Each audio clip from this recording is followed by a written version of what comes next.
चलते हैं श्रीमद् भागवत महापुराण नंदालय में रोज नवीन नवीन उत्सव हो रहे हैं, क्योंकि महामहोत्सव स्वरूप आनंद कंद श्री लालजू महाराज विराजमान है। यशोदा मैया अपने लाला को गोद से पालने में और झुला झुला करके दर्शन करते हुए आनंद ले रहे। कभी लाला किलकारी मारता है, कभी आंख खोलकर मैया की तरफ देखता है तो जशोदा हरी पालने झुलावे, जशोदा हरी पालने झुलावे, हलरावे दुलरावे मल्हावे, जोई सोई कछु गावे, जोई सोई कछु गावे, जसोदा हरि पालने झुलावे। मेरे लाला को आओ निंदिरिया काहे ना निसुआवे, तू काहे न बेगी सियावे, तो को कान बुलावे। कबहू पलक हरि मूंद लेत हैं, कबहू अधर फरकावे, सोवत जान मौन होए के रही करी करी सैन बतावे। कभी हरि आंखें मूंद लेते हैं, भैया सो गया लाला, दासियों को इशारा, कोई आवाज नहीं होनी चाहिए, मेरा कान्हा सो गया है।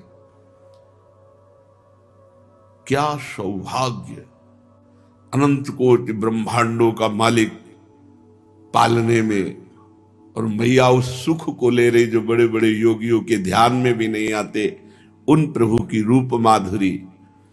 सोवत जानी मौन होए के रही, करी करी शैन बतावे। लाला सो गया, कोई आवाज, कोई बर्तन की आवाज, कुछ नहीं। थोड़ा सोए, फिर अकुलाव करके प्रभु आंख खोल दिए।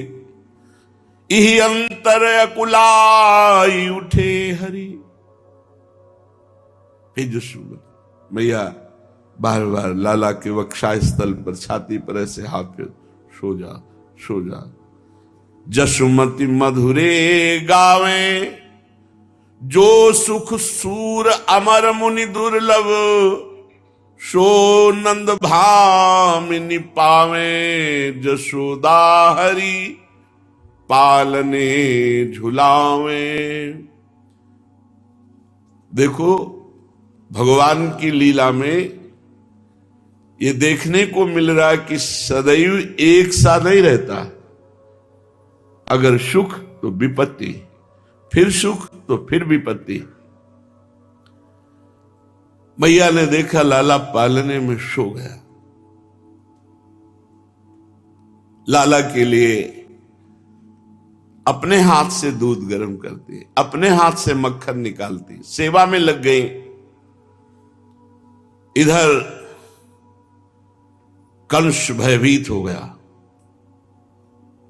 पूतना मार डाली गई, निश्चित हो गया ये कोई साधारण बालक नहीं है जो अभी 6वें दिन महाबली पूतना को मार डाला।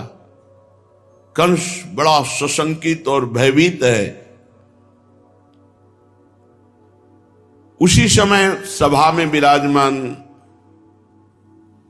काकासुर, जो कौए का रूप रख करके वज्र जैसी चोंच, वज्र जैसे पंजे, वो देवताओं को भी मार सकता है, इतना बलवान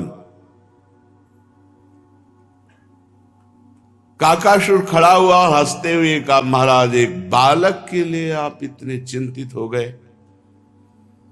कंस ने कहा, आज की घटना सुनी नहीं? वो बालक है, 6 कोष का शरीर धारण करने वाली महाबली पूतना को मार डाला, चिंता की बात नहीं है। उसने कहा, महाराज एक चांस हमें दीजिए, आपकी चिंता को जड़ से नष्ट कर दूंगा। कंस को लगा कि बलवान तो है ही और बुद्धिमान भी है, तो यार मेरे दोस्त, यदि तुम ऐसा कर सकते हो तो हमारी मित्रता और पक्की हो जाएगी, जाओ। और नंदालय में जो अभी नवजात है प्रभु, अभी अभी नवीन कमल की तरह खिले, देखो कैसे विघ्न आते हैं, उसे मार डालो। कंस से प्रेरित होकर वो कागसुर, जो कौवे का रूप रखता है, ब्रजमंडल में पहले, फिर नंद बाबा के भवन की तरफ, और छोटा काग का रूप रख करके आंगन में देखा कि पालने पर श्री कृष्ण शयन कर रहे हैं। शिष्य को देखते ही भयंकर क्रोधित हो गया, काला कौवे का रूप धारण किए हुए, लोह की वज्र के समान उसकी चोंच और पंजे हैं। भगवान ने इसे मुट्ठी बांध ली सोते हुए, और उसने भगवान की मुट्ठी पर प्रहार करने के लिए टूट पड़ा। मैया अपनी सेवा में लगी है। देखो कैसे भगवान लीला करते, नहीं तो मैया तो बहुत डर जाती है, और मैया के ऊपर वो आक्रमण कर सकता था। तो मैया सेवा में गई, लाला पालने पे शयन कर रहे, शयन करते ही मुट्ठी बांध ली और उसने प्रहार किया। बाईं मुट्ठी पर चमकते हुए अपने नख, जो वज्र के समान है, प्रहार किया। भगवान ने जब बाईं मुट्ठी पर प्रहार किया तो दाएं हाथ से गला पकड़ लिया उसका। कंठ चापी बहुबार फिरायो, गही पट क्यों नृप पास पर्यो। वहीं से घुमा के मारा कि कंस के सामने मुंह भरा गिरा जाके। कंस ने देखा है काकासुर है, अभी तो सभा में कह के गया था कि अभी गए तुम चिंतित हो, अभी मैं मार के आता हूं। कंस के सामने गिरा, एक पहर तक औषधियां पवाई गई, तब कुछ उसमें शुद्ध आई, फिर भी गला बहुत दर्द कर रहा था। उसने कहा, सुनहु कंस तब आई सरयो, धरि अवतार महाबल को, एक ही कर मेरो गर्व हर्यो। सुनहु कंस तब आई सरयो, सूरदास प्रभु कंस निकंदन, भक्त हेत अवतार धर्यो। धरि अवतार महाबल को, एक ही कर मेरो गर्व हर्यो। बड़ी कठिनाई से बोला क्योंकि गला दबाया था प्रभु ने। कंस ये कोई अवतार है, बालक नहीं, कोई महाबल का अवतार है। मैं एक ही हाथ से गला पकड़ करके मुझे फेंका है। उत्कच नाम का दैत्य खड़ा हुआ और हंसते हुए कहा, बड़े बल मदांध बनते हो और ताकत तुम में है नहीं। कंस, एक बार मैं चाहता हूं कि मुझे आदेश करो। ये उत्कच हिरणाक्ष का पुत्र है। चाक्षुष मनवंतर से पूर्व की बात है। एक दिन ये उत्कच लोमस ऋषि के आश्रम में जा पहुंचा। बड़ा सुंदर तपोवन देखकर उसे ईर्ष्या हुई कि ऋषि का ऐसा आश्रम। उसने बड़ा शरीर बनाया और पूरे आश्रम को उजाड़ना शुरू कर दिया। कोमल हृदय लोमस जी उसे क्षमा करना चाहते थे, पर वो अपना उद्दंडता नहीं बंद किया। कहा कि शांत हो जा और जा। तब वो देखा कि ये दुर्मति मानेगा नहीं, तो उन्होंने कहा, विदेहो बहुत दुर्मते, जा, तुझे अपने देह का बड़ा अहंकार, तेरा देह अभी पतन हो जाए। विदेहो बहुत दुर्मते, वाक्य पूरा नहीं हुआ कि उत्कच का पूरा शरीर ऐसे गलित हो गया, खत्म। अब वायु अब वायु रूप में वो पुकार पुकार के कह रहा, क्षमा करो हे ईश्वर, मैं बार बार आपसे जीवन दान चाहता हूं, क्षमा करो, मैं बहुत कष्ट में हूं। महात्माओं को गुस्सा पानी में जैसे लकीर करे ना, बस ऐसे होता है गुस्सा। वो भी उसके कल्याण के लिए होता है, कभी अपने स्वार्थ की पूर्ति में बाधा पड़ने पर क्रोध नहीं होता। जब परमार्थ में बाधा होती तब उनको क्रोध आता है, और वो भी क्रोध एक क्षण के लिए, जैसे पानी में लकीर खींचो खत्म। बड़ी अनुकंपा, बड़ा दुलार करने लगे।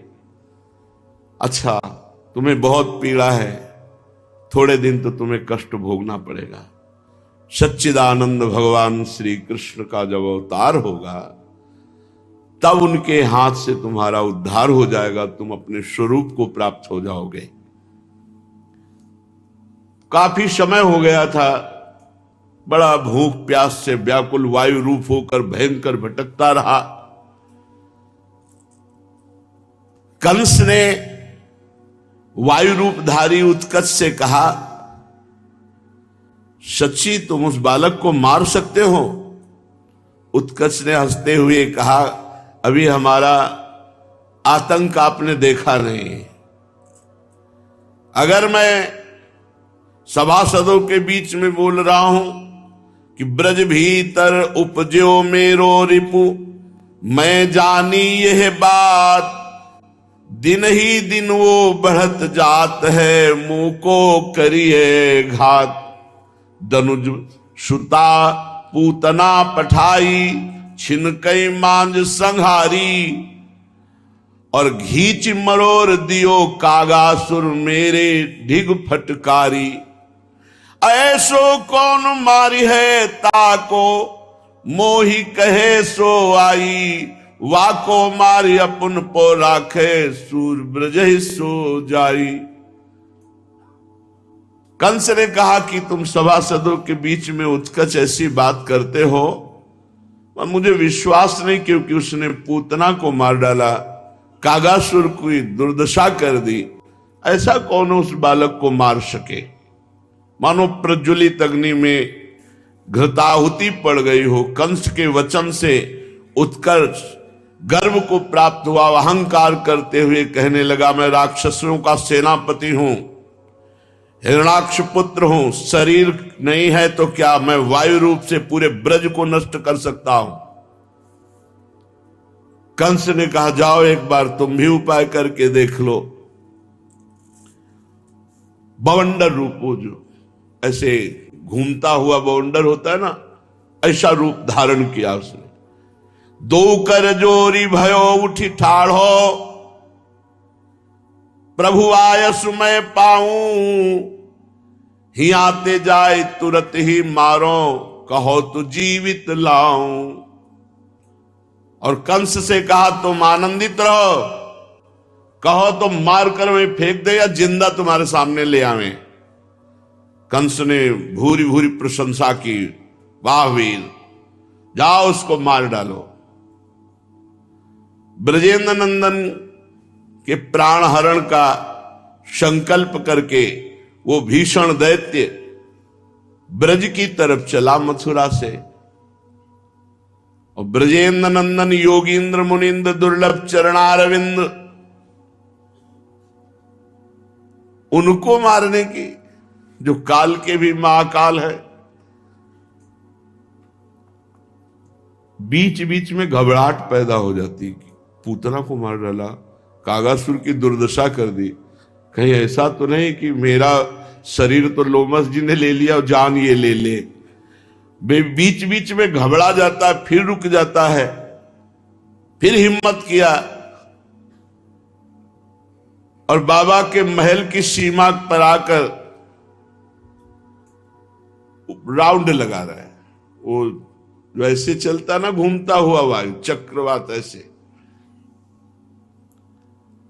मानो बाबा के महल की परिक्रमा कर रहा हो, चारों तरफ वो घूम रहा है। शरद और हेमंत की संधि का प्रभात है, चारों तरफ आनंद ही आनंद ब्रजमंडल में छाया हुआ है। ब्रजेंद्र गृहिणी यशोदा मैया आज रोज उत्सव हो रहा है। कभी नक्षत्र का उत्सव, कभी ये उत्सव स्वरूप ही वो उत्सव की व्यवस्था में लगी हैं। रोज ब्राह्मणों को बुलाना, अभिषेक कराना, दान देना, ब्राह्मणों को भोग पवाना, गौओं की पूजा करना, ब्रजवासियों को बुलाना, उनको पवाना, रोज उत्सव हो रहा है। रोहिणी जी के सहित वो सेवा में लगे हैं। पर धीरे से एक बार सेवा करते करते लाला का दर्शन कर लेते। सुखपूर्वक लाला शयन कर रहा है। अगर जरा सा भी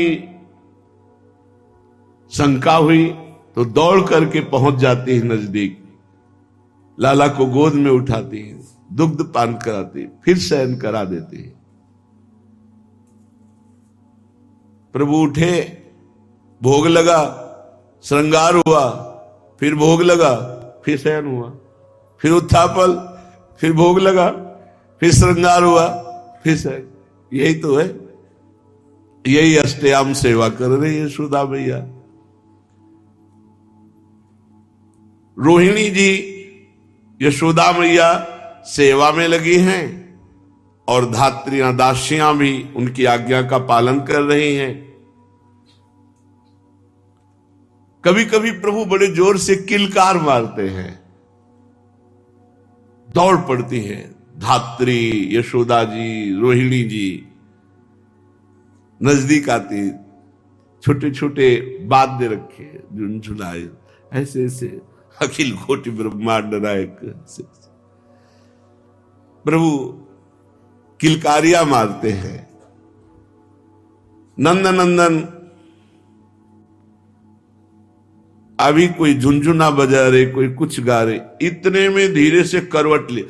अरे आज मेरे लाला ने करवट लिया, करवट बदलने का उत्सव हो। अब पहली बार लाला ने करवट लिया है, दाहिनी करवट ली, फिर मैया को क्या कहना, अपार आनंद। आज करवट बदलने का उत्सव होगा। हमारे लाला ने करवट बदली है। एक ही साथ तुमुल ध्वनि हो गई, बाबा को सूचना करो, ब्राह्मणों को बुला। अरे लाडले हैं, मंत्रोच्चारण करें, उनको गौएं दान करो। लाला ने करवट स्वयं बदली है, स्वयं करवट ली है। यशोदा मैया मुख चुम्बन करती हैं, हृदय से लगाती हैं। इतने में समाचार सुनकर लाला ने करवट बदली है, बाबा और बूढ़े बूढ़े गोप आ गए। शयनम पार्श्वनोपपीडम शयानम सुकुमार कुमार पीड मकस्माद्विलोक्य तद्वृत्ते धात्रीभिर्मात्रे निवेदित मात्रे सात मात्रानंद कंदलिता निज नंदन मंगलातिशय स्पृहणी श्रीमन्नंद क्षितिश गृहिणी भर्तुराज्ञाम सुगाताम शंभूय भूयः सर्वा समाहूय तमे महोत्सवम महामहोत्सवम चकार। बाबा आए, आज मेरे लाला ने करवट बदली, महोत्सव हो, नहीं महामहोत्सव हो, पूरे ब्रजमंडल को पवाओ। आज लाला स्वयं अपनी शक्ति से करवट बदला है। बाबा ये शक्ति दे रखा। मैंने देखा कि लाला छाती में चढ़ के पूतला को मारा, कागासुर को मरोड़ दिया। ये वात्सल्य में नहीं दिखाई देता। उनको लगता है भगवान मेरे नारायण ने मेरे बालक की रक्षा की। नंद द्वार पर शंख ध्वनि, दुंदुभी, भेरी, वेणु, वीणा, मृदंग, ये सब बाजे बजने लगे। मंगल गान करती हुई ब्रजांगनाएं नंद महल में आने लगी। धान्य, दूर्वा, हरिद्रा, चंदन, मांगलिक द्रव्य हाथ में लेकर गोपियों का दल वेदज्ञ ब्राह्मण ब्रजेंद्र नंदन ने समस्त ब्रह्म ऋषियों के चरण धोए और स्वर्ण के पात्रों में भर भर करके रत्न अन्न राशियां दान की। सुंदर बहुमूल्य वस्त्र, रत्नाभूषण, मणिमालाएं, ये सब ब्रह्म ऋषियों को दान की। फिर करोड़ों की संख्या में गौदान किया, नंद उपनंद सब। और जहां भगवान है वहां कभी कमी नहीं होती, करोड़ दान करे तो कई करोड़ व्यवस्था हो जाती है। ब्रजेंद्र की पूजा से संतुष्ट ब्राह्मणों ने आशीर्वाद दिया, लाला चिरजीवी है। ये हृदय से आशीर्वाद देते हैं। महिलाएं जो ब्रज युवतियां हैं, वो जो गांव के गीत गाए जाते हैं अपने गीत गा रही हैं। ब्रजरानी ने उट्टन लगा करके लाला को स्नान कराया। जब ऊपर से जल डालते तो लाला किलकारी करता है। देखो भावना में, देखो सुख मिलता है भावना में डूबने से। बड़ी सी थाल है, पहले गोदी में लेकर के अंगराग उट्टन लगाती, फिर बीच थाल में खड़ी कर देती और अनुकूल जल के द्वारा प्रभु का अभिषेक स्नान करा रहे। प्रभु कैसे आनंदित हो रहे, घुंघराली अलकावली, विशाल नेत्र, श्याम कांति, मुस्कुरा रहे हैं, किलकारी कर, जैसे जल डाले ना तो ऐसे ले ऐसे बाल गोविंद। जो युवतियां हैं वो गीत गा रही हैं, सर्वांग जल से अभिषिक्त करके स्नान कराकर मैया अपने अंचल से पूछती है। बाद में गोद में लेकर के गोरोचन का तिलक लगाती है। फिर अनामिका से अच्छी तरह पोंछ करके काजल लेती है और बड़े बड़े अरविंदाक्ष नेत्रों में काजल लगाती है। आंजते समय जब काजल लगाते तो बालक रोने नहीं लगते, तो रोने जैसा प्रभु कर भैया पुचकार, नहीं नहीं नहीं नहीं, रोना नहीं, रोना नहीं, काजल ऐसे लगा रही। ये सुख मिलता है उपासना से। जिनके सूर्य और चंद्र नेत्रों से प्रकाशित होते हैं उनको प्रकाश मिलता है उन आंखों में, यशोदा में। और प्रभु रोने जैसा करते तो पुचकारते, रोना नहीं, रोना नहीं, पर वो रो ही देते हैं। तो मैया जल्दी से अपने दुग्ध को उनके मुख में डाल, फिर पुचकार करके हे पर ब्रह्म परमात्मा को कैसा दुलार। यही तो भाव में दम है। सब जगत के माता पिता वही हैं और उनको गोद में यशोदा मैया दुलार कर रही है। जब मीठा मीठा अनुकूल दुग्ध मैया का मुख में जाता है तो काजल लगे हुए नेत्र से नंदन नंदन मां की तरफ देखते हैं। मां निहाल हो जाती है, आत्मविस्मृत सी हो जाती है। कुछ ब्राह्मण आए कुशा हाथ में लिए हुए और शांति कुंभ जल से आर्द बना बना कर मंत्रोच्चारण करके भगवान के ऊपर ऐसे छिड़क रहे हैं, शांति पाठ करते जा रहे हैं। प्रोक्षण छोटी छोटी बूंदें जल की पड़ रही हैं तो नंदन नंदन सो जाते हैं। हाँ बढ़िया, कुशा से छिड़क रहे ना, ठंडी ठंडी जल की, प्रभु आंख बंद कर लेते हैं। क्यों? क्योंकि मड़रा रहा है आसपास, सो नहीं, सोच रहे ज्यादा कुशा उषा जल छिड़कने में समय लगा है तो इनको भी समेट ले जाएगा तो हम इनको बचाएंगे कि पहले उसको प्रहार करेंगे। प्रभु को पता है, सर्वज्ञ है। श्रीनायकोत्थानिक मंगलेस्मिन् प्राप्ताः समग्रा अपि गोपवध्वा ग्राहम सुखम तन्न कथम मयेति निद्रा शनैरीश दृशम किमागात। बिल्कुल सो गए कि कोई भी आसपास न रहे। भैया ने कहा सब चलो सब चलो, लाला को नींद आ गई, लाला को सोने दो। और प्रांगण के भाग में सकट, गाड़ी के पहिए निकालने के बाद जो हिस्सा बचता है उसे सकट कहते हैं। वो मैया ने उसी सकट के पलना में लाला को सुला दिया। चलो साहब, वो सकट कोई ऐसे केवल लकड़ी का थोड़ी है कि मरकत मणि से पट्टियां, लाल मणि से सब ऐसे मणियों से जटित वो है सकड़ाऊ, जो सकट कहते हैं। पहिया हटा देने के बाद गाड़ी का जो हिस्सा बचता है उसे सकट कहते हैं। मैया ने धीरे से तकिया लगाया, सुला दिया और सबसे कहा यहां से हट चलो, लाला को नींद आ गई है। अचिंत लीला महाशक्ति ये सब संविधान बना रहे हैं, नहीं तो गड़बड़ हो जाएगा, पूरा परिकर परेशान हो जाएगा। ब्रज महिषी, अब यशोदा जी, रोहिणी जी जो आए हुए ब्रजवासी जन, उनको खवाने पियाने स्वागत में यशोदानंदन की दृष्टि उस महान राक्षस पर है जो मारने आया है, आंख भर मूंदे हुए हैं।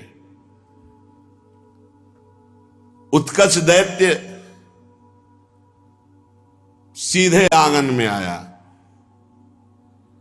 सूक्ष्म रूप रखा और अत्यंत आनंदित हुआ कि अब सकट के नीचे है, बस अपना भार बढ़ाना है, सकट पे रख के नीचे गिरेगा और बालक मर जाएगा। वायु रूप उत्कच उस सकट को अपना लक्ष्य बनाया जिसमें नीचे लालजू शयन कर रहे हैं। लालजू ने दृष्टि डाली, आओ बेटा, तुम्हारे बाप तो हम ही है, जगत के तो है ही, लेकिन तुम्हारे भी है, तुम कितनी चतुरता करोगे, हमें तुम बालक समझते हो। भगवान ने दृष्टि से देखा, कितने भाग्यशाली है जो दृष्टि बड़े बड़े ऋषि मुनि आराधना करके चाहते हैं, वो उसको सहज मिल रही है। भगवान ने एक अंगूठा मुंह में डाला और चूसने लगे, मानो उसको दिखा रहे हैं कि मैं जग रहा हूं, सो नहीं रहा हूं। वहां कोई आसपास नहीं। भगवान ने ऐसी लीला की, शयन की, कि सब चले गए थे।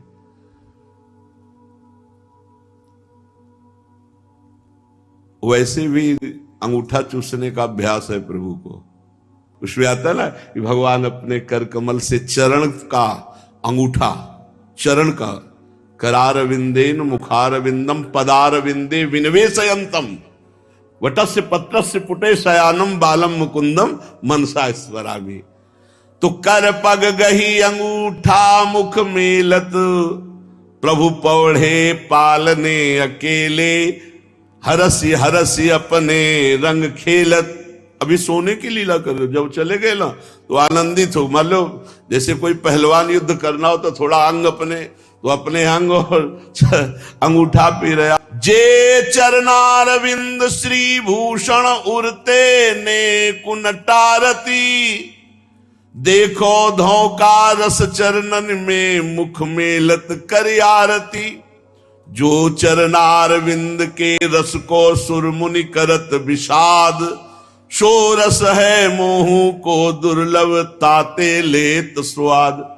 ये सब लोग हमारे चरणों की क्यों वंदना करते हैं, बड़े बड़े ऋषि मुनि चरणों का ध्यान करते हैं, तो क्या स्वाद चरणों में। तो भगवान चरण पकड़ के खुद अपने अंगूठा का स्वाद ले रहे हैं। इसी समय वो सकट पे पहुंचा, वही उत्कच, और एक बार भगवान को देखा। सा पूतना पोथ कोयम पोतो विसंकट, सकटाधरस्तादास्ते साक्षात मृत्युम विधातुम तुम नो कोपि। जंतुर्मुष्य शक्यतीति लक्ष्यते छद्म रूप सद्म तयाचा पूतना संस्थिता, तस्मादमूर्तैव सन्नो पूर्तये भवानी। ये पूतना को मार दिया, छोटा सा नीलमणि ये पूतना को मार दिया। सा पूतना पोथ कोयम पोतो, अरे पूतना क्या थी, उसको इसने मार दिया। मुझे तो विश्वास नहीं होता कि ये पूतना को मार सकता है। उत्कर्ष ने देखा, तो भी मैं आज इसके प्राण हर ही लूंगा। यह वैसे तो बहुत सुंदर है और इतना सुकुमार है कि पूतना को कैसे मार सकता है। ऐसा निश्चय करके सकटे पर अपना जाकर बैठ गया और वजन बढ़ाने लगा। आसुरी माया का विस्तार, सकटा भारी वजन, और उसने जितना वजन लगाया पूरा अपनी आसुरी माया का कि नंदन इसी के नीचे पिस जाएंगे। और उत्कल को पता नहीं था कि अनंत ब्रह्मांड एक रोमकूप में धारण करते हैं, एक रोमकूप में दिखरावाते माता अद्भुरो प्रचंड रोम रोम प्रति लागे कोटि कोटि ब्रह्मांड, ब्रह्मांड निकाया निर्मित माया रोम रोम प्रतिवेद कहे। क्या जाने हो असुर, भगवान को पीस डालने की इच्छा से पूरा भार रख दिया उस छकड़े के ऊपर। भगवान ने कहा कि तू धूर्तता यहीं दिखाने आया है हमारे घर में। किलकारी मारी चरण ऐसे, एक चरण ऐसे लगा दिया छकड़े पे। पालने से काफी दूर होगा छकड़ा। छोटे से नंद नंदन बामन बन के गए थे तो पहला पग ब्रह्मलोक गया था। ये है ये, वो पूरी ताकत लगा रहा है, छकड़ा टस से मस नहीं हो रहा। छोटे से नंद नंदन का एक चरण के वजह से पूरी ताकत लगा रहा है सकटासुर, वही उत्कच। उत्कच ने सोचा कि कहीं और गोपगण आ गए तो हमारी बात बिगड़ जाएगी। पूरा फिर संकल्प करके माया के द्वारा पूरा बल, लेकिन जितनी माया है उन सब मायापति तो भगवान है। कहां वात्सल्य रस से दुलार करने वाले बाबा और मैया के द्वारा पोषित लालजू। लालजू ने योग माया की तरफ देखा कि बहुत उपद्रव कर रहा है ये। ब्रजेंद्र नंदन के वात्सल्य का आस्वादन, कहा मैं बालक हूं और ये उत्कच उपद्रव मचाने आया है। योग माया ने कहा सरकार बस आपका इशारा ही काफी है। जहां प्रभु थे सकटा ऐसा उल्टा कि नीचे सकटासुर वही उत्कच, और योग माया ने अपना बल विस्तार किया, किचकिचा गए, वही मर गए। भगवान की अनंत शक्तियां हैं। वो अंदर से काख रहा है, रो रहा है, करुण क्रंदन कर रहा है। योग माया ने आवाज बंद कर दी। जैसे अभी भगवान यहां प्रकट हो तो ना किसी को शब्द सुनाई देगा, ना किसी को रूप दिखाई देगा, ना भगवान जितना कार्य करते हैं वो सब योग माया से करते हैं। भगवान अगर योग माया तो एक को जिसको दर्शन देना होगा वही केवल देख सकता है, वही सुन सकता है भगवान क्या कह रहे, दूसरा नहीं। तो वहां आवाज बंद कर दी। योग माया मुपाश्रिता गोप गोपांगनाएं इतना चीखा वो दैत्य छकड़े के नीचे, और योग माया का दबाव पिसा चला जा रहा है, मार चीख रहा, लेकिन घर में किसी के कान में आवाज नहीं पड़ रही। योग माया ब्रजेंद्र नंदन के इशारे में चलने वाली है। दैत्य मर गया,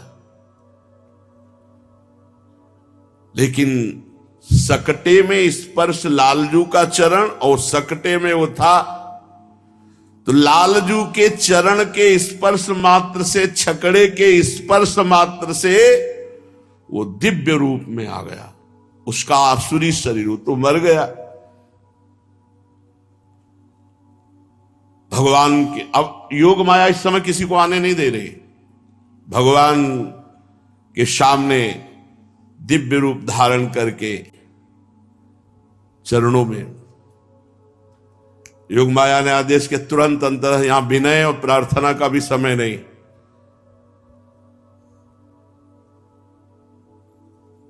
वो भगवान की अनुमति से अब आवाज पहुंची छकड़े की। समझ रहे, छकड़ा गिरे हुए कितना समय हुआ। वो मरा, फिर वो हाथ जोड़कर प्रार्थना की, दिव्य रूप धारण किया, और जब चला गया तब छकड़े की आवाज पहुंची। खर खर कर कर कुछ गिरा ऐसा लगा, सब दौड़ पड़े। ब्रजेश्वर कुछ दूर पे, अरे ये तो कुछ भयानक गिरने की आवाज है। रोहिणी जी, यशोदा मैया चीख पड़े आंसू बहाते हुए। ये जिधर आवाज आ रही उधर तो छकड़ा था, छकड़े के नीचे लाला था, व्याकुल होकर भागी। यशोदा मैया ने भागकर जब देखा छकड़ा पलटा हुआ, मूर्छित हो गई। मेरे लाला का कुछ अनिष्ट हो गया।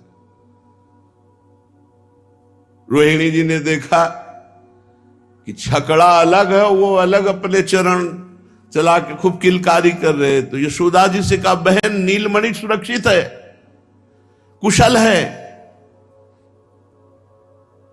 मैया को कुशल शब्द से चेतना आई, कितना प्यार है प्रभु से। दौड़ के गई लाला को, मेरा लाला, मेरा प्राण।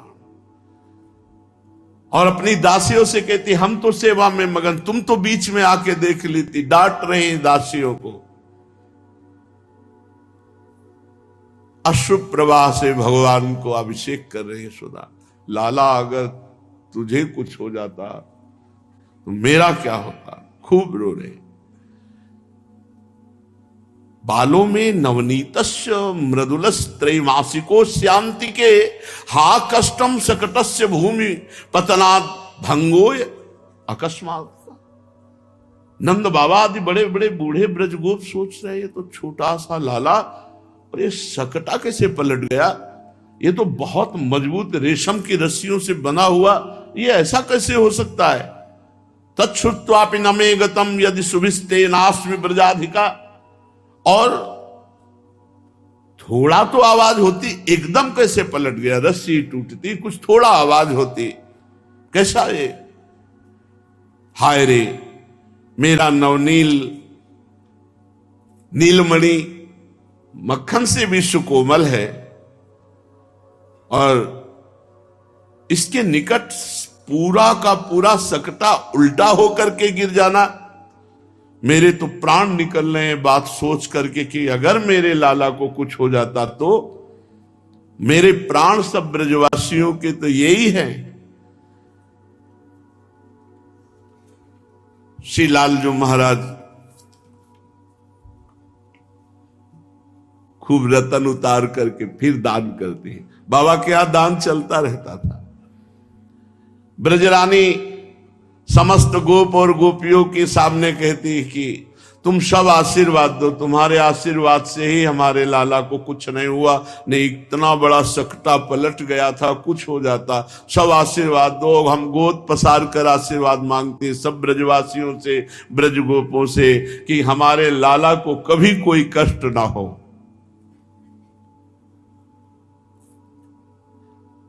अब नंद भवन में बड़ी सावधानी रख ली जा रही।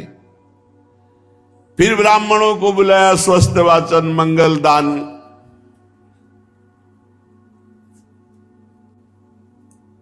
माता जी छाती से श्री लालजू को लगाए हुए हैं। इतने में कुछ गोप बालक भागते हुए आए, और वो लालजू से उनके नित्य सिखाए। लालजू से कुछ बात कर रहे हैं तोतली बाड़ी में। मामा मम पापार्षतः सूर्यताम या यदा चा चा चा चरण मुमुत्था पितवानयाम ता ता ता तदा ते तेन स्पृष्ट मात्रो डी डी डी डी दीन इवोद वृता सोयम स स सकटा।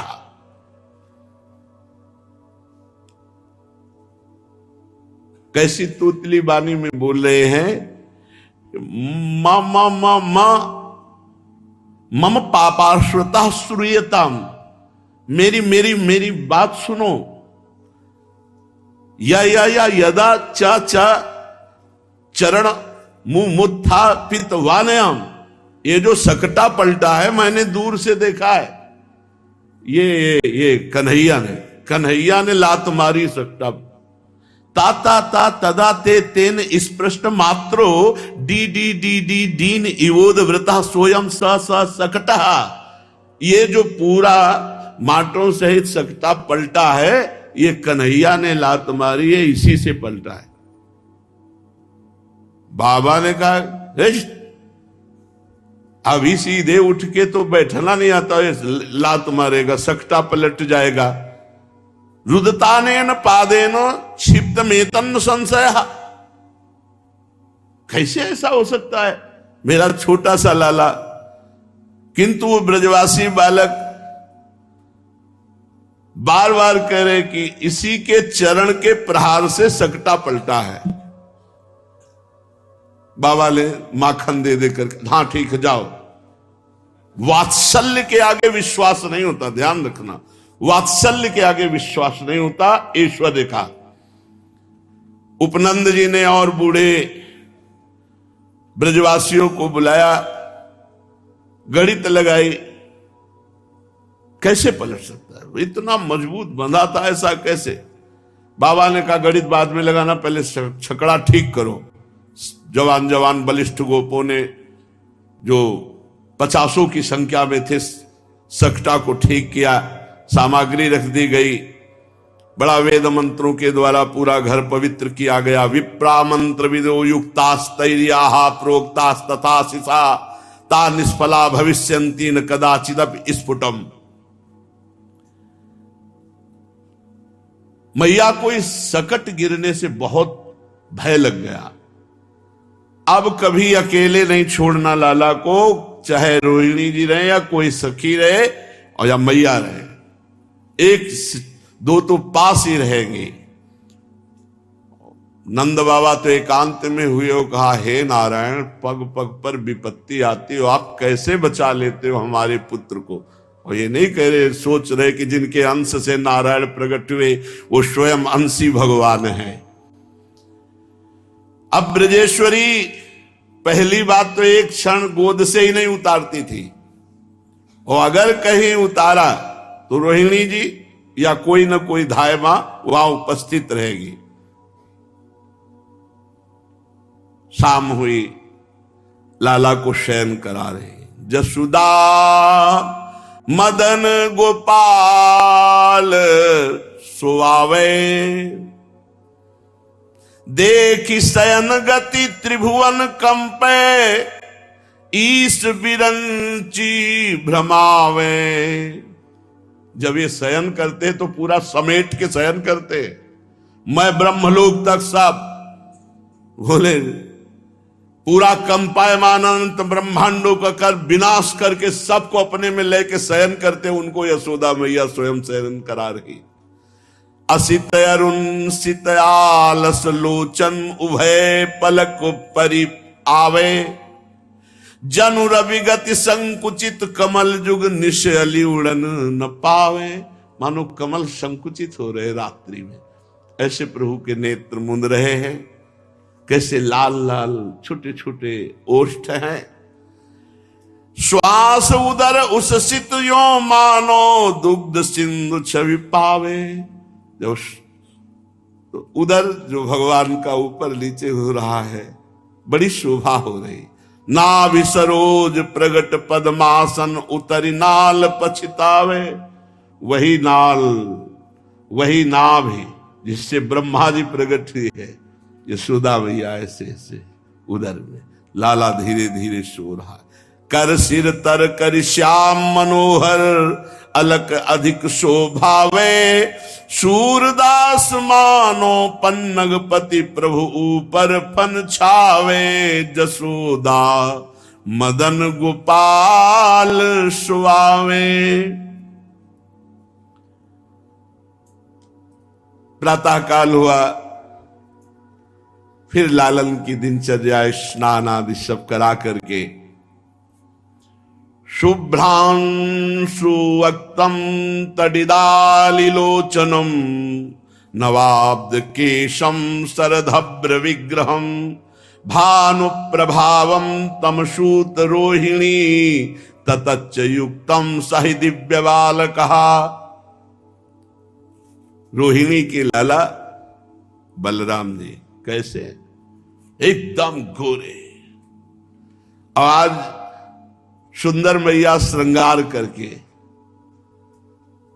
आंखों में अंजन लगाकर सिर पर केश सवार करके और श्याम वर्ण के वस्त्र धारण कराए। बलराम जी अधिकतर पसंद करते श्याम वर्ण, प्रभु के श्रीअंग का, गोरे हैं, बस प्रियालाल जैसी जोड़ी है, एक गोरा एक सांवला। सूर्य के समान दुर्धर्ष तेज है बलराम जी का। ऐसे परम सुंदर बालक को, और इधर यशोदा मैया ने श्याम सुंदर का श्रृंगार किया। बलराम जी बड़े हैं,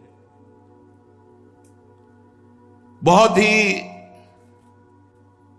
दिव्य भगवान का बाल स्वरूप है। बलराम जी को तो पूरा वस्त्र धारण कराए और इनको झगुलिया, पीत धोती, ऐसे घुंघराली अलकावली, काजल लगाया। फिर ब्राह्मणों को बुलाया, जात कर्म संस्कार, क्योंकि आज नाम रखा जाएगा, अभी तक नाम नहीं रखा गया। वसुदेव ने पहले ही जब गए थे मथुरा कर देने नंद बाबा, तो बता दिया था कि ज्यादा जोर का उत्सव कोई मत करना, हमारा भी लाला आपके यहां है, रोहिणी पुत्र बलराम। ये बात कंस को अगर पता चली तो खतरा हो जाएगा, इसलिए अगर आप जो भी उत्सव बालकों के करें बड़े गुप्त रूप से करें, अन्यथा राक्षस अनिष्ट कर देंगे। अभी तक बलराम जी का दर्शन सार्वजनिक रूप से किसी भी ब्रजवासी को नहीं हुआ था, इतना गुप्त रखा गया था। रोहिणी तनय के दर्शन ब्रजवासियों को नहीं, लाला के तो हो गए बाबा के, लेकिन बलराम जी को इतना छुपा के रखा गया था क्योंकि देवकी जी की 6 संतान मार डाले थे, तो इससे भय था देवकी जी की ही तो संतान बलराम जी भी हैं, आकर्षण करके रोहिणी जी के गर्भ में आए थे। वसुदेव जी की पत्नी, इसलिए बहुत नंद बाबा गुप्त रखे थे। और पहले ही जन्म बलराम जी का हुआ है, पर कोई उत्सव नहीं मनाया बलराम जी के जन्मदिन का। अभी तक कोई उत्सव बलराम जी का नहीं। इतना नंद नंदन का उत्सव हो गया, अभी तक बलराम जी को आंगन में नहीं लाया गया क्योंकि डर था। अब सबसे पहले बलराम जी को अब लाया गया नंद नंदन के पास। अभी तक गुप्त रूप से बलराम जी को रखा गया। जे ही बलराम जी ने, वो तो उन्हीं के संगे हृदय ही है, पर जे ही प्रथम बार नंद नंदन को देखा तो आनंद अश्रु बलराम जी के चल रहे, छवि में भर गए, मानो समाधि लग गई अपने प्रभु को देखकर। शेष जी है ना, रोहिणी तनय यशोदानंदन का ये परस्पर प्रथम मिलन, पूज्य राधा बाबा लिख रहे हैं, ये प्रथम मिलन यहां है, अभी तक नहीं मिले। कितने आश्चर्य की बात है, कितना बलराम जी को गुप्त रखा गया। शुभ मुहूर्त, बड़े बड़े ब्राह्मण, बालक युगल मिदो पृथगालयाम्बनतामेव, अलग गुप्त महल में रखा गया था बलराम जी को, जहां किसी का भी प्रवेश नहीं, केवल रोहिणी जी जाकर उनको पवाना सहन कराना, बस आज वहां से बाहर निकाल करके श्रृंगार, ऐसा गोरा रूप बलराम जी का, ऐसा सुंदर रूप नंद नंदन के पास आए। लालजू किलकारियां मार रहे हैं। अब एक ही जगह राम और श्याम, माताएं देख देख कर तृण तोड़ती है, नजर न लग जाए जोड़ी पर। रोहिणी जी तो अतिशय प्यार में भर कर यशोदा मैया से कहा, लाओ लाला को, और यशोदा मैया ने बलराम जी को गोद में ले लिया। ब्रजेंद्र नंदन का आज नामकरण संस्कार होगा। सुंदर धीमी गति के वाद्य बजाए गए, स्वस्तिवाचन हो रहा, और महान ऋषि गर्गाचार्य जी दोनों का नामकरण संस्कार करने के लिए आए।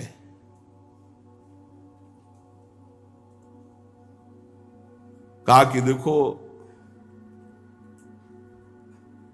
हमारे मन में भागवतिक प्रेरणा हुई है। मैं वैसे तो प्रसिद्ध हूं आचार्य रूप में, लेकिन आपके नहीं। और अगर हम नामकरण संस्कार भगवत प्रेरित होकर के यहां आए हैं, और अगर ये बात कंस को पता चली तो निश्चित समझ जाएगा कि वसुदेव जी के ही पुत्र वहां हैं और कोई न कोई खतरा कर देगा। इसलिए हम चाहते हैं कि गुप्त रूप से नामकरण संस्कार हो जाए। यदुवंशियों का कुल पुरोहित हूं, पर करना मुझे है नामकरण संस्कार। और सही बताए तो वसुदेव जी ने ही मुझे भेजा है। नंद बाबा बहुत प्रसन्न हुए, हाथ जोड़ करके चरणों में प्रणाम किया, कहा मानो स्वयं भगवान पधारे। गर्गाचार्य जी आप विराजिए। उनके चरण धोए, आरती पूजा की, बड़ा अभिनंदन किया और कहा भगवान संत तो पूर्ण काम होते हैं, वो तो हम जैसे गृहस्थों को पावन करने के लिए पधारते हैं। आप जैसे महात्माओं का हमारे जैसे गृहस्थों के घर आ जाना परम कल्याण का स्वरूप है। हम तो घरों में इतने उलझ गए हैं कि हमारा चित्त जो है भगवान, या देखो कैसी दैन्यता, भगवान आंगन में खेल रहे। हमें लगता है कि हमारे कल्याण के लिए भगवान नारायण ने आप जैसे महापुरुष को भेजा है। प्रभु आप जैसे संत इंद्रिय और बुद्धि की सीमा के बाहर के हैं, हम पहचान नहीं सकते, लेकिन आप सब त्रिकालज्ञ महापुरुष हैं, ज्योतिष शास्त्र के ज्ञाता हैं, ब्रह्मवेताओं में श्रेष्ठ हैं। आज्ञा कीजिए। उन्होंने कहा कि मैं यदुवंशियों के आचार्य के रूप में जगत में प्रसिद्ध हूं। यदि मैं प्रगट उत्सव रूप करके तुम्हारे पुत्रों का नाम रखूंगा तो कंस पक्का समझ जाएगा। कंस की बुद्धि बुरी है, वो पाप सोचा करते हो। वसुदेव जी के साथ तुम्हारी घनिष्ठ मित्रता है, और जब से उसने सुना देवकी की कन्या, तो उसने निश्चय कर लिया कि देवकी की कन्या नहीं हो सकती। आकाशवाणी थी 8वां पुत्र होगा, जरूर कुछ अगर उसको पता लग गया तो फिर अनिष्ट हो सकता है। तुम्हारे पुत्र का संस्कार कर दूं, तुम्हारा पुत्र को वसुदेव का लड़का मानकर कुछ अनिष्ट करे, इसलिए वो आया हूं करने नामकरण संस्कार, पर गुप्त रूप से करूंगा। नंद बाबा ने कहा आचार्य गौशाला में चलते हैं। महल में तो आना जाना सबका लगा रहता है, गौशाला में एकदम एकांत बंद करके वो चुपचाप फिर नामकरण संस्कार, सिर्फ हम आप और बालक। गर्गाचार्य जी ने कहा यह बात ठीक है। आए ही थे संस्कार करने भगवत प्रेरणा से। जब नंद बाबा ने ऐसी प्रार्थना की तो एकांत में गुप्त रूप से गौशाला में भगवान का नामकरण संस्कार हो रहा है। गर्गाचार्य जी ने यशोदा मैया की तरफ देखा। आपको पहले बताया कि अत्यंत दुलार में बलराम जी को यशोदा मैया ने ले लिया और रोहिणी जी ने श्याम जी को ले लिया, और ऐसे ही गौशाला में बैठ गई। तो यशोदा जी की तरफ देख कहते हैं ये रोहिणी का पुत्र है, त्रिकालज्ञ महापुरुष है, ये रोहिणी का पुत्र है और ये सारे जगत को आनंद देने वाला होगा, इसलिए इसका नाम होगा राम। और ये अपार बल की, असीम बल की मूर्ति है, इसलिए इसका नाम होगा बल, और दोनों मिला के नाम होगा बलराम। और ये यदुवंशियों में और तुम लोगों में कभी भेदभाव नहीं करेगा, इसलिए इसका एक नाम होगा संकर्षण। ये सबको खींचता है अपनी तरफ। और ये रोहिणी की गोद में जो सांवला सांवला है ना, इसकी तो क्या महिमा कहूं, ये तो प्रत्येक युग में जन्म लेता है।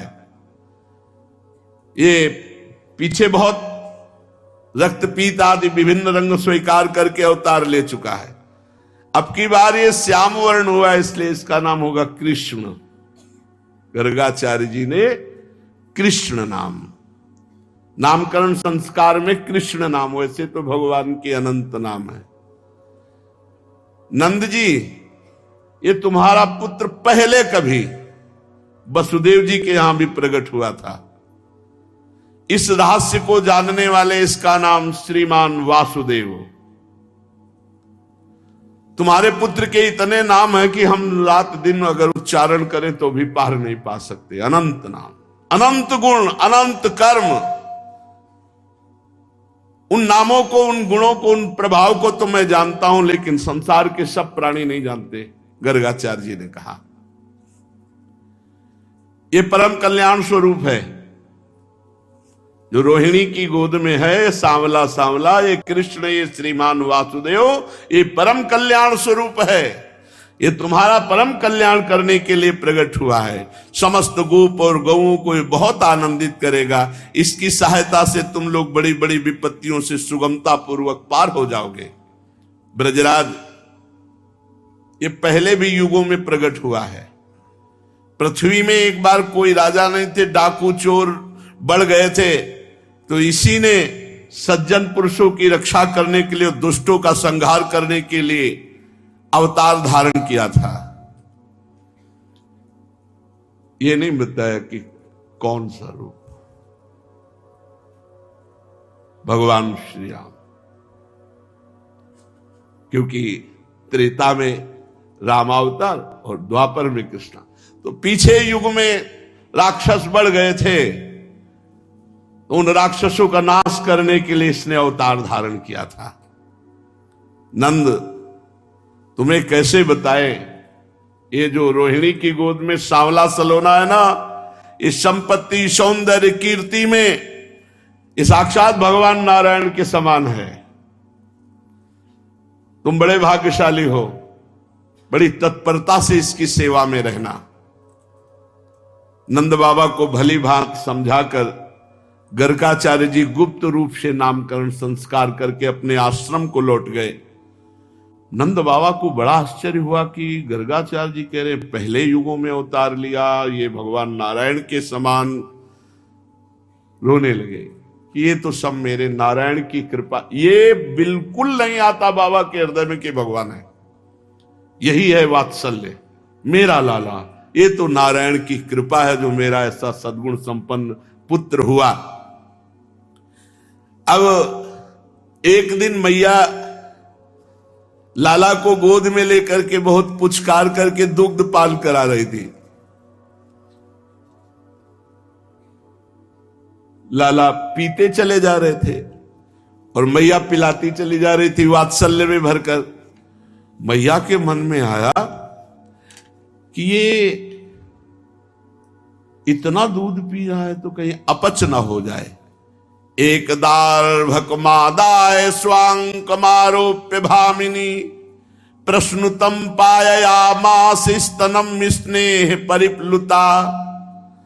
पीत प्रायस्य जननी सा तस्य रुचिरस्मितम मुखम लालयति राजन जम्भतो दृदशे दृशम इदम। दूध पिला, छोटी सी तोंद इतना दूध पी गया।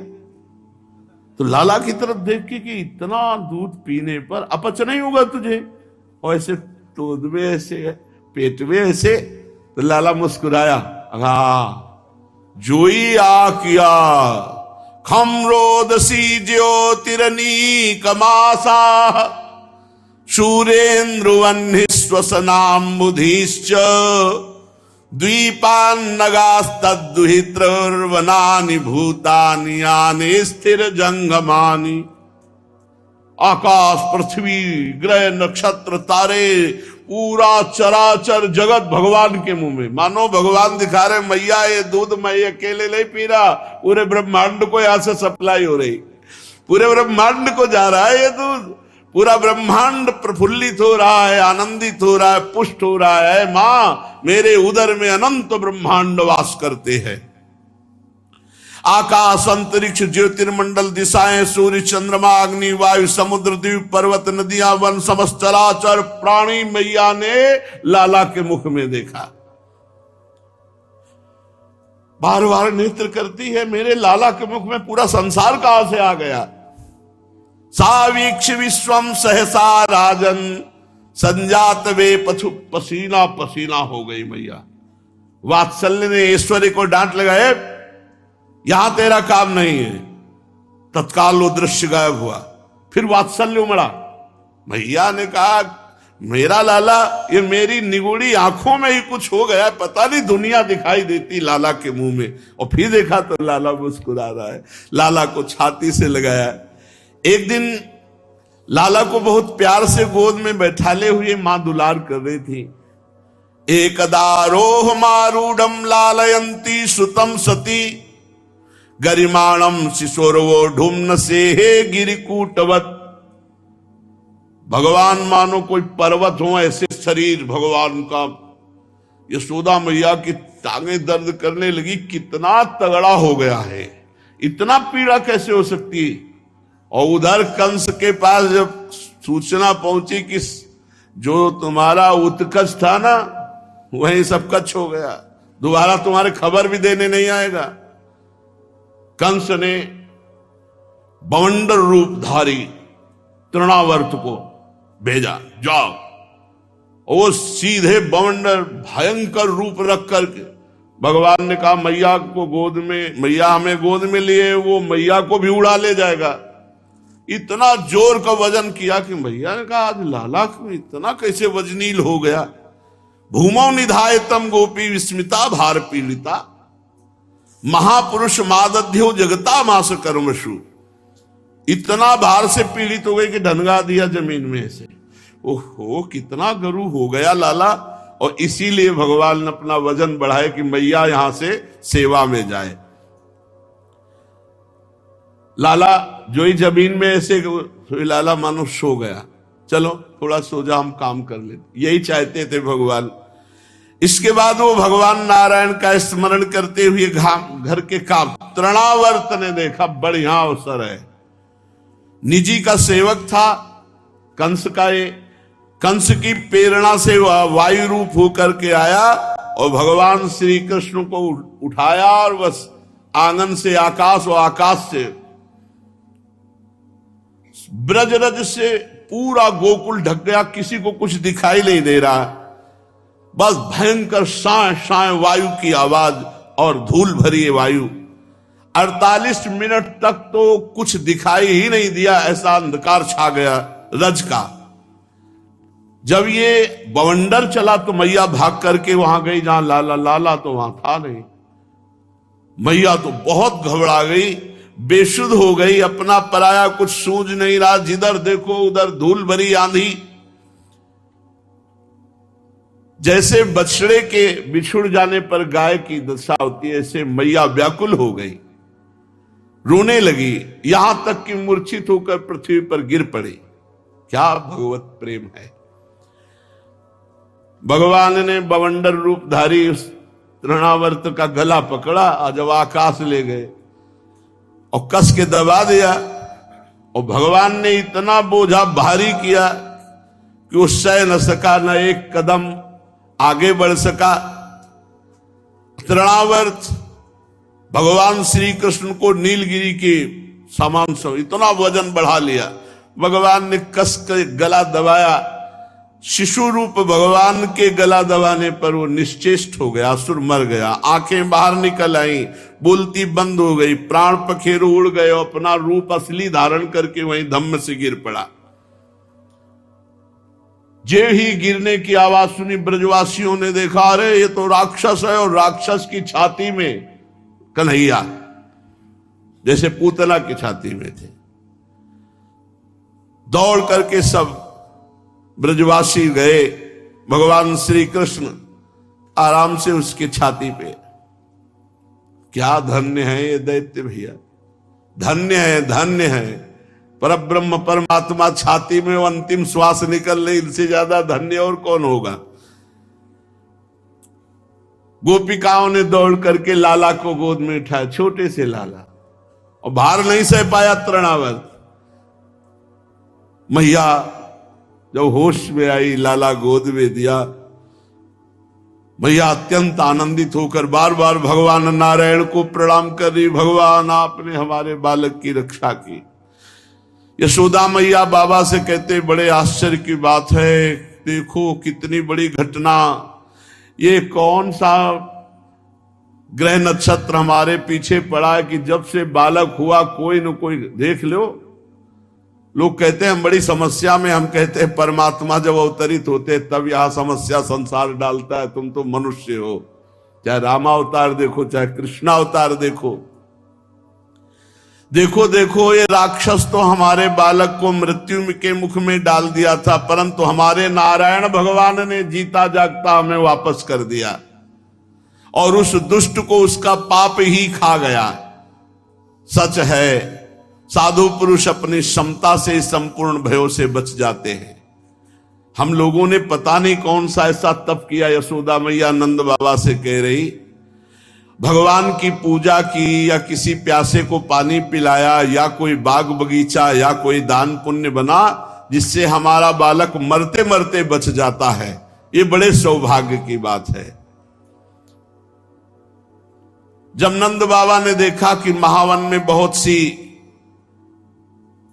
अशुभ घटनाएं घट रही हैं, तो वसुदेव जी की बात पर बार बार याद आया कि वसुदेव जी कोई बहुत बड़े योगी हैं, वो कह रहे थे कि कोई न कोई अशुभ घटना घटेगी। भगवान सच्चिदानंद में अवतार ही इसीलिए लिए थे कि इन दुष्ट जनों का जो कभी भी उद्धार नहीं हो सकता था, उनको परम पद प्रदान किया। अब कृष्ण बलराम घुटनों के बल धीरे धीरे चलने लगे। ये बकैया बकैया आंगन में एक दिन लालजू महाराज घुटनों के बल चल रहे थे। देख लो भक्ति का प्रभाव, परब्रह्म परमात्मा को घुटनों के बल चला रहे, कैसा खेल।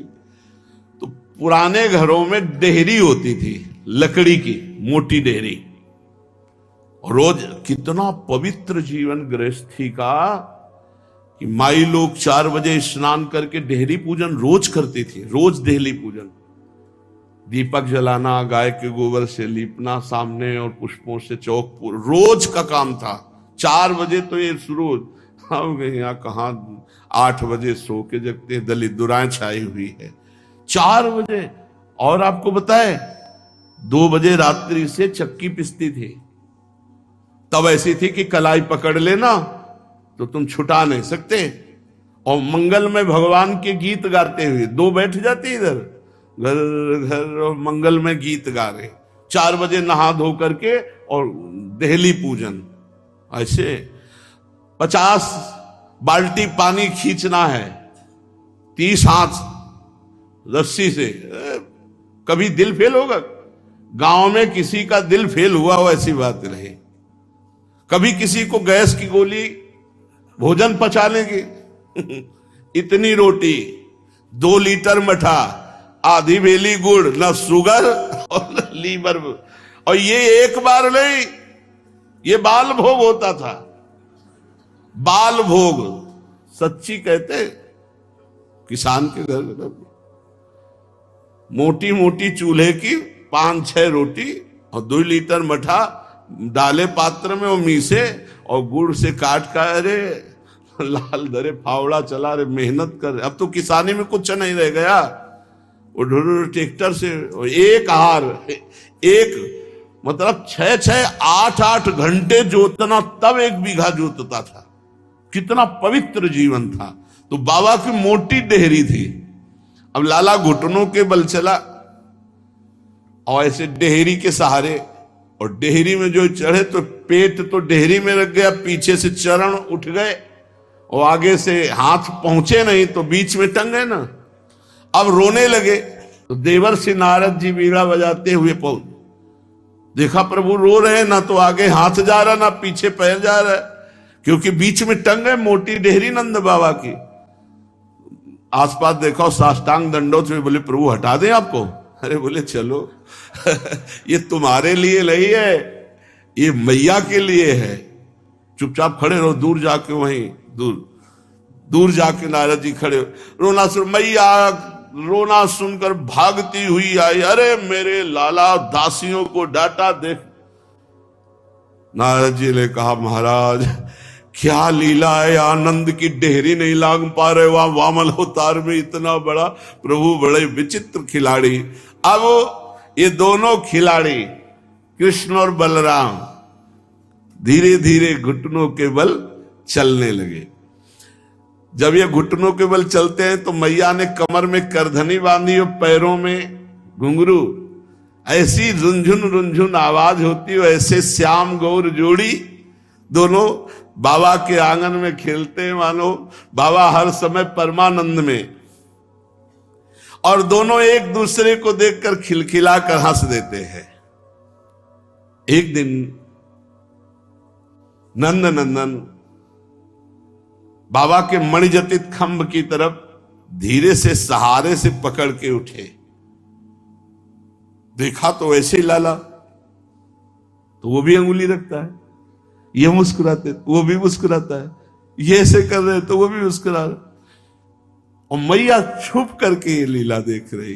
बाबा के मणिजटित खंभे जो आंगन के, उनमें लाल विविध प्रकार की बाल लीलाओं से वो परमानंद यशोदा मैया को प्राप्त हो रहा है जो ब्रह्मा आदि को भी नहीं प्राप्त हुआ। चलते चलते किसी के पीछे लग लेते हैं, और जब वो इनको गोद में लेने को चलता है तो अरे फिर दौड़ करके पीछे घुटनों के बल ऐसे, और यशोदा मैया रोहिणी मैया ये देख देख करके आनंदित हो गई। माताओं का हृदय वात्सल्य स्नेह से भरा हुआ है।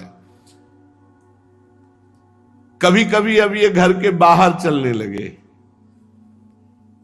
घुटनों के बल, और ब्रज रज लगाए हुए जब लौटते तो बड़ी सुंदर शोभा होती। माताएं उन्हें गोद में ले लेती, स्नान कराती, नए वस्त्र धारण कराती, स्तनपान कराती। जब ये दूध पीते ना तो बीच बीच में ऐसे मुस्कुरा देते, मंद मंद मुस्कुराहट, और दूध के दांत छोटे छोटे। क्या अद्भुत शोभा। मैया आनंद के समुद्र में डूब जाती। बलराम और श्याम अब धीरे धीरे खड़े होकर चलने लगे।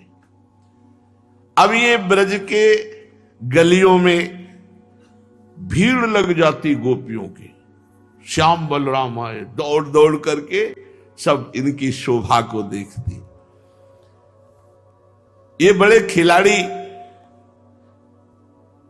जैसे ब्रज में तो बछड़े घूमते तो बछड़े की पूंछ पकड़ लेते, और जब बछड़े भागते तो और जोर से पकड़ लेते और उनके पीछे दौड़ते। अपना काम धंधा छोड़कर बाल गोविंद की यही लीलाएं देखती, में मग्न रहती।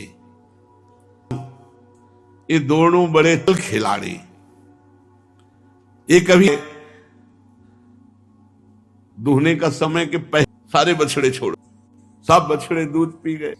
कभी सींग वाले पशुओं से खेलते, कभी जो श्वान कुत्ते।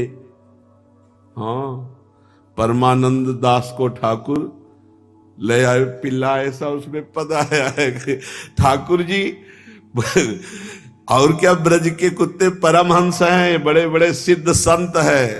ठाकुर जी को और जब घर में ले आते, मैया कहती है अरे तुम ऐसे कैसे कर रहे हो। बड़े चंचल खेल खेलते, बड़े खिलाड़ी। कभी मोराज पक्षियों से। ये सब ब्रज के महान संत हैं। माताओं को हृदय में डर लगा रहता, कहीं कुछ ऐसा न कर ले जिससे इनका अनिष्ट हो जाए, इसलिए माताएं तो घर के काम कर ही नहीं पाती, सदैव इन्हीं को देखती रहती, इन्हीं के बचाने की चिंता में रहती। अब ये यशोदा और रोहिणी के लाल घुटनों के बिना सहारे के ये चलने लगे। अब पहली शुरुआत की अपने घर से। कृष्ण बलराम ने जितने माट रखे थे कमरे में सब फोड़ दिए और सब दही, नवीन वाले नहीं, जो एक दिन पहले के थे, सब फोड़ करके। बहुत सी गोपियां घर आई हुई थी। मैया ने कहा इनको डांटना पड़ेगा कृष्ण बलराम को। तो वो जो कान पकड़ा रहे, ये जो भयभीत गोपियां देखती कि काश विधाता मेरी आस ऐसी पूरी होती, ये हमारे भी घर आते, हमारे भी माट फोड़ते, चोरी चोरी ऐसा करते, फिर मैं इनको पकड़ती, फिर हमारे सामने ये कान पकड़ते। ऐसा सौभाग्य कैसे मुझे प्राप्त होगा। अंतर की बात ठाकुर जी अपने प्रेमी जनों की सुनते। ये जो माखन चोरी लीला है, इसको ये मत समझो बाबा के यहां कुंडों में थे दही दूध, लाला दिन भर डुबकी लगाए फिर भी पार न पावे, ऐसे दूध दही माखन के थे। ये गोपियों की जो आकांक्षा थी ना कि जैसा यशोदा मैया को सुख मिल रहा वैसा मुझे मिले, तो भगवान ततस्तु भगवान कृष्णो वयस्यैर ब्रज बालकै सारामो ब्रज स्त्रीराम चिक्रीडे जनयन मुदम। उनको आनंद देने के लिए सखा मंडली, भगवान के अष्ट नित्य सखा, जो अष्ट सखा है ये सब, और भी ब्रजवासी और ब्रज के बंदर। जिस घर में जाना होता ना, पहले से ब्रज के बंदर दूर से देखते हो, जहां नंदन नंदन घुसे सब खिड़कियों में लग जाते, क्योंकि पता है अभी माखन बाहर पवाया जाएगा। प्रभु अब घर घर ब्रजवासियों को सुख देने लगे।